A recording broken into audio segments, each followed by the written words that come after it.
Ladies and gentlemen, aviation enthusiasts and curious minds alike, welcome to the thrilling mini-series that will take you soaring through the skies called What Makes This Plane Great? In this episode, we are going to talk about one of the most produced aircraft of all time. That plane is the Russian single-engine ground attack plane, the Ilyushin IL-2, also known as the Sturmovik. So, what makes this rather slow plane great?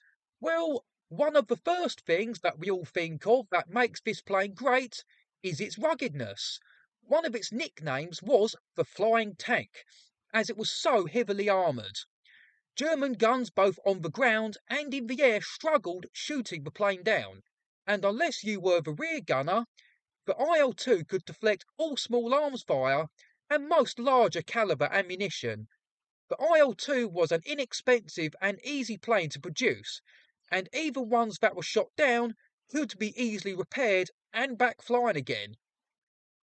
As well as being able to handle a range of enemy ammunition, unlike a Spitfire or a Bf-109, IL-2 had some very stable undercarriage, so even a quickly trained pilot could land on the roughest of airfields. Not to mention it was easier to fly than a proper bomber in the poorer weather conditions.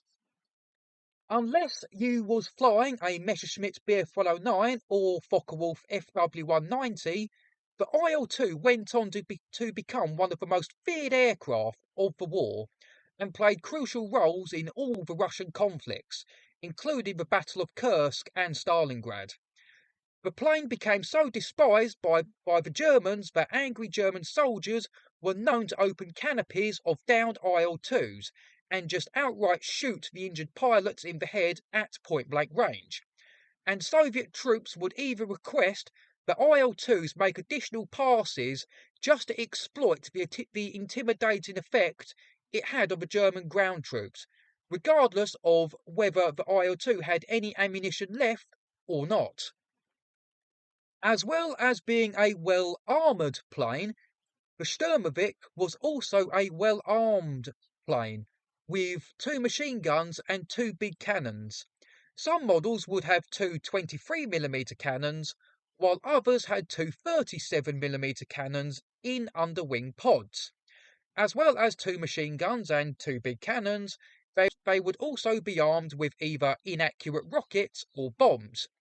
One of the most notable weapons that the IL-2s carried were these PTAB lightweight bomblets, which would be dropped from a few hundred feet onto German ground targets, and these bomblets could penetrate the top armour of German tanks. I'll also mention that IL-2s were also used as torpedo bombers.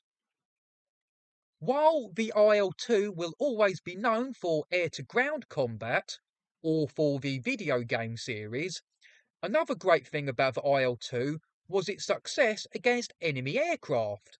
Of course, it would be no match for a Bf-109 or FW-190, but they were deadly against the Axis transport and bomber aircraft and other twin-engined aircraft.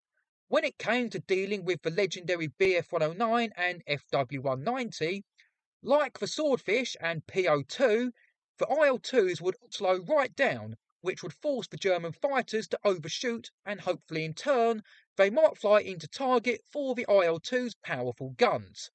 It's also worth noting that Otto Kittel, who was one of the very top German pilots, was shot down by an IL-2 rear gunner when he was flying in his FW-190A in the last few months of the war.